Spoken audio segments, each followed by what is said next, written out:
Então, povo, hoje a gente vai falar sobre Demon Slayer e guilda de aventureiros e como você pode fazer a sua guilda de aventureiros ser parecida com os exterminadores de demônios do Demon Slayer. E se você quiser ajudar o canal, como sempre, deixa aquele like, dá um comentário do que você quer ver no próximo vídeo, que na verdade vai ser sobre itens mágicos, e subscreve porque 60% de vocês não são subscritos. Eu tô há 2 semanas sem jogar RPG e a mão do dado tá tremendo, cara. Primeiro de tudo, o que é uma guilda? Uma guilda é, como era conhecida no mundo medieval, uma corporação de ofício. Um exemplo seria um grupo de ferreiros que se reunia para treinar outros ferreiros, abrir novas lojas, ver qual era o preço justo e manter a qualidade de um produto. E no mundo real, para você se tornar um mestre da guilda, você tinha que apresentar, por exemplo, se você fosse um ferreiro, você tinha que apresentar uma espada, uma obra de arte que demonstrasse a tua capacidade e o teu maestrio sobre aquele ofício. Os outros mestres da guilda iriam avaliar o teu ofício, iriam te dar o rank de mestre ou eles iriam dizer para tu treinar mais. You're on this council, but we do not grant you the rank of master. What? E um mundo de fantasia medieval, onde aventureiros e aventurar-se é uma profissão, logicamente haveria uma guilda de aventureiros. E daí você se pergunta, por que eu preciso de guildas e de uma guilda no meu jogo, uma guilda de aventureiros? Uma guilda de aventureiros pode resolver alguns probleminhas. O primeiro problema é quando os jogadores enjoam do seu personagem e querem jogar com outro personagem, nem que seja temporariamente. Se você tem uma guilda de aventureiros, você já consegue juntar ele, porque ele também pode ser um membro da guilda, sem problema nenhum, uma transição linda.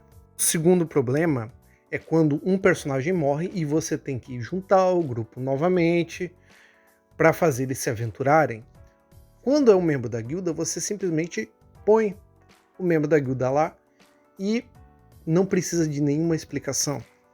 Além disso, uma guilda pode servir de contato do aventureiro com a sociedade, mais especificamente com nobres ou pessoas de grande poder. E os próprios jogadores podem criar a própria guilda de aventureiros contratando personagens de nível menor para fazer aventuras para eles. Outro problema e outro tipo de jogo que a guilda de aventureiros pode resolver é a ideia da intriga. Porque membros de baixo escalão da guilda somente receberiam as missões e seria no questions asked. E no futuro os heróis poderiam descobrir que as missões que eles estavam fazendo para a guilda de aventureiros era para um NPC maligno, ou era para um culto, ou até mesmo para um monstro querendo destruir o próprio rival. No Demon Slayer a gente tem a nossa guilda perfeita de aventureiros para montar no D&D. A primeira coisa é que ela é altamente organizada sob o comando do Ubu Yashiki, que é uma pessoa que tem tanto os recursos para patrocinar os caçadores de demônios, como eles têm casas espalhadas pelo Japão, como ele tem toda uma casta de servos que serve de apoio e auxílio aos caçadores de demônios. E você não precisa de um NPC de 18º nível, é só ele ter uma história interessante, ele ser alguém que os outros caçadores, outros aventureiros respeitem, e que seja divertido de tu interpretar ele. Tu pode usar um nobre ou até mesmo um aventureiro aposentado. A segunda coisa interessante é que existe um exame para você entrar para o grupo de exterminador de demônios, que é você sobreviver um dia em uma montanha infestada de demônios menores e chegar até o topo.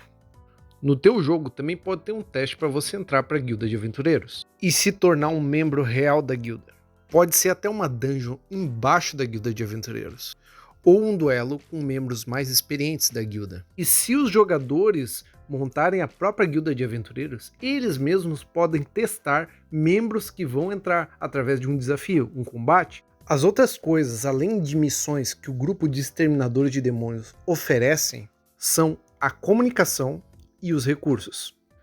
Para comunicação, eles usam corvos falantes, que são bem inteligentes, chega até a ser fantasiosamente inteligentes. Esses corvos servem tanto para se comunicar, para passar missões ou para coordenar caçadores de demônios.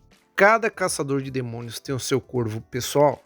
Em D&D, tu pode colocar um mago como responsável pela comunicação dos membros da guilda, usando a magia mensagem. Ou até mesmo tu pode repetir a ideia dos corvos usando um druida ou ranger que cuida desses animais.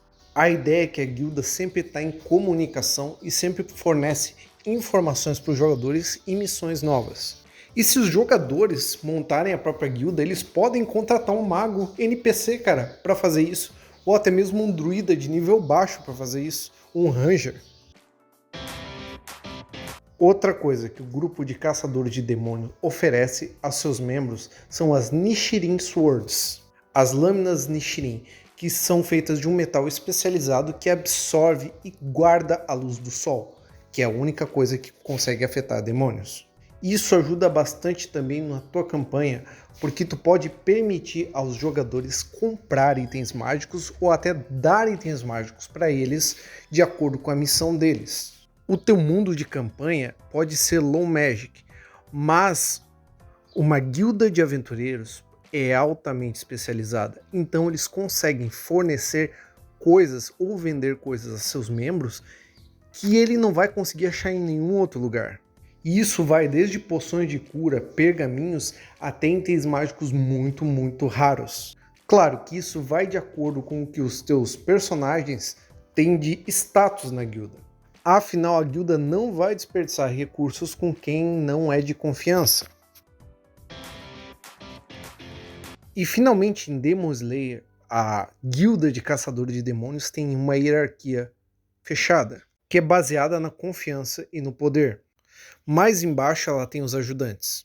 Depois ela tem os caçadores de demônios. Mais acima dos caçadores de demônios ela tem os ferreiros, que são protegidos de forma especial, porque só eles sabem trabalhar com as lâminas Nichirin. E acima disso ela tem os Hashiras, que são os caçadores de demônios mais poderosos e de maior confiança do Buyashiki.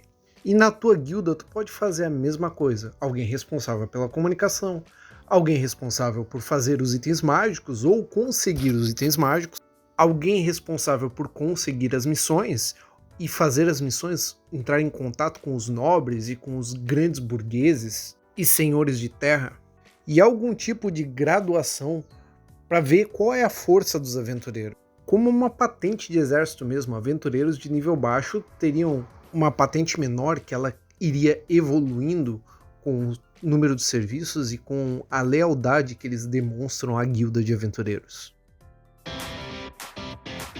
E agora eu vou falar um pouquinho mais livre, sem script, sobre uma ideia que eu e um amigo meu chamado Rafael tivemos para uma campanha de D&D. Então, a nossa ideia é de fazer o ouro valer alguma coisa, e a gente não queria itens mágicos, sabe, sendo vendidos na loja, assim, sendo uma coisa comum. A gente queria uma coisa mais rara, e a gente queria implementar essa ideia da gente poder trocar de personagem a qualquer momento. E a terceira parte do jogo ser muito mais perigoso e letal, a gente fazer um jogo mais hardcore, sabe? E essa ideia do Demon Slayer veio bem depois da ideia que a gente teve de fazer guildas de aventureiros como o motivo principal da campanha, a campanha sobre uma guilda de aventureiros. E essa ideia não foi muito bem desenvolvida pela gente, mas a gente estava conversando, sabe? E era até para ser uma guilda de ladrões. E a nossa ideia é que o nosso grupo seja um grupo de mercenários mesmo. E que a gente pudesse, com o ouro que a gente conseguisse, comprar habilidades e talentos novos, sabe? Pagando por instrutores dentro da guilda, tipo caras especialistas pra caramba.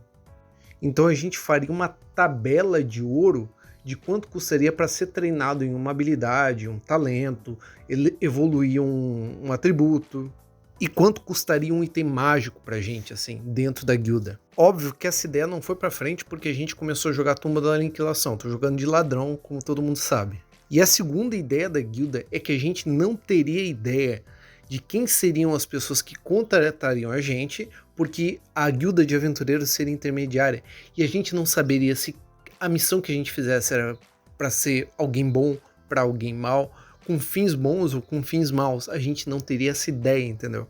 Em resumo, a nossa guilda seria alguma coisa neutra, que a gente não sabia quem eram as pessoas no topo, assim, sabe? E se a gente traísse a guilda, eles mandariam ladrões e assassinos e outros aventureiros para caçar a gente.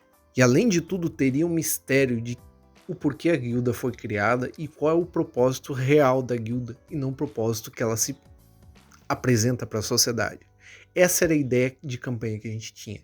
E talvez dê para fazer essa campanha. Talvez dê para você fazer essa campanha, entendeu? Ou talvez dê pra gente fazer a campanha quando a gente terminar o nosso jogo.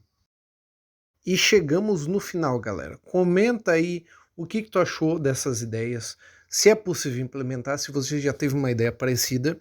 O próximo vídeo vai ser sobre itens mágicos. Eu tô escrevendo o roteiro dele ainda porque eu quero que ele seja um pouco mais longo.